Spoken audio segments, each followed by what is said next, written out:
Hello everyone, welcome to my second video on making cheap, affordable Warhammer terrain. This video will focus on making objective markers. So in the current edition, you need objective markers for most of the missions. The ones that people use are pretty basic. Usually they just have numbers and on them and maybe a symbol or something. So it always bugged me. So with my summertime, I whipped out these 6 objective markers. And again, these were all bits I had laying around. And then I painted them using Walmart paint, the whole thing. So usually I use Walmart paint on most of my pieces. And Games Workshop paint on the models, but this time I thought I'd try using it on all of it, and it was hard. I mean, I did save some money on the cost, but it definitely was not the quality of the Games Workshop paint that I'm used to. So I'd recommend when you're making terrain, you can use cheap paint on the scenery, but definitely probably use the Games Workshop or equivalent paint on the actual models. So this is objective marker 4. I'm gonna show you guys the best ones first, because I know most people don't ever watch the full videos. This is 2 Khorne Berserkers here, and any good piece of terrain tells a story. So the story is that these 2 guys were trying to set up a skull altar for Khorne. So I put a bunch of skulls I had laying around. I crafted the base. I just used that modeling clay and the texture, and then I cut up 2 of my roughest Khorne Berserkers.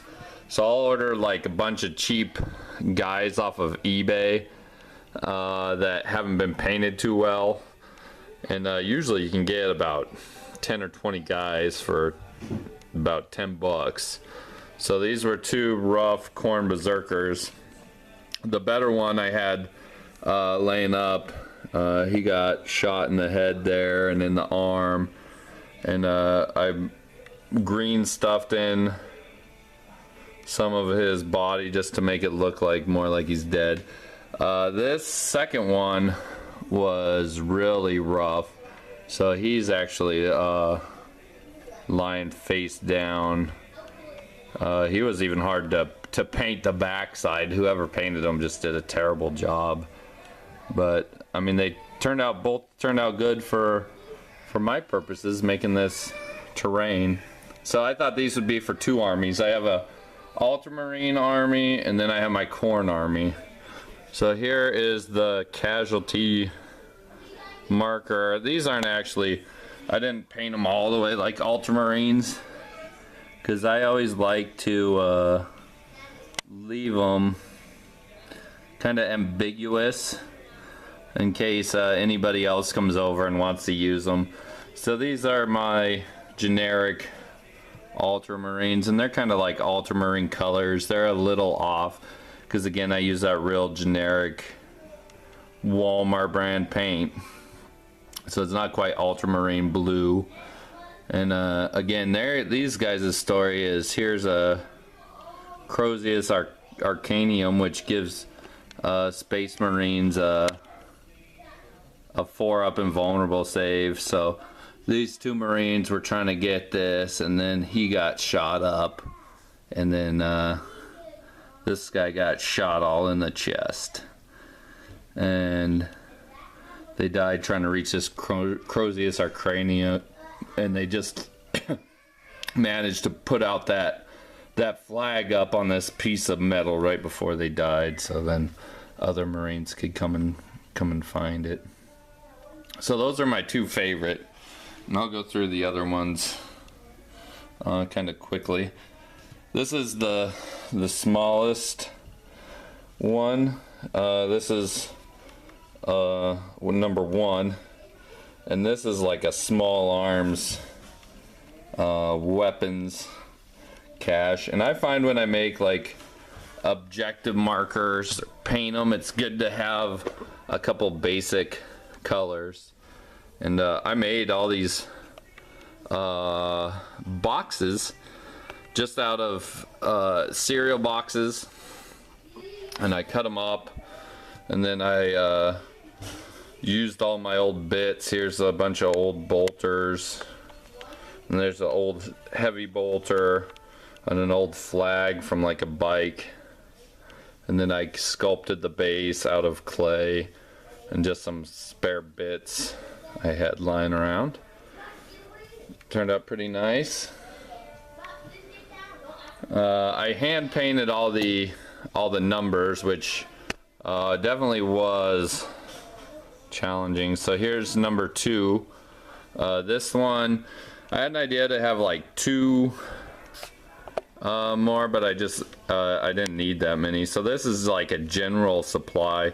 It's kind of like a mix.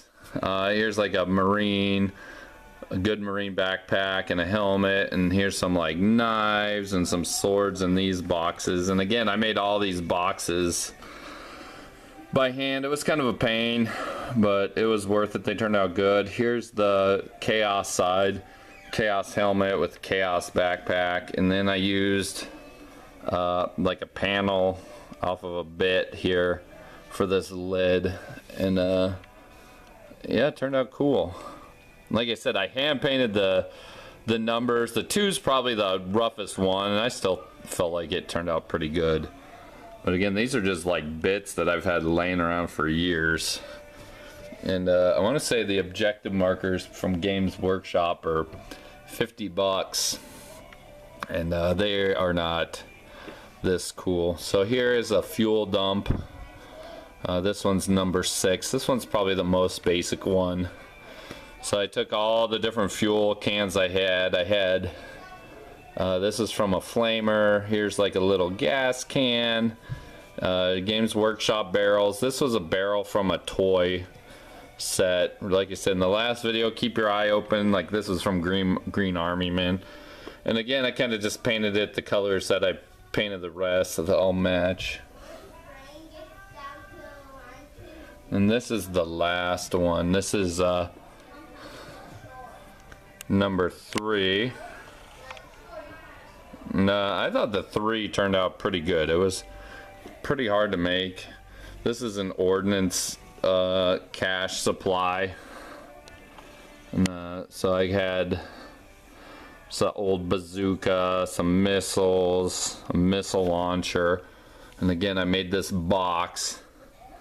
And then I took like ammunition strips and put them in there, some grenades. And again, I thought that here's a better shot of the ammunition.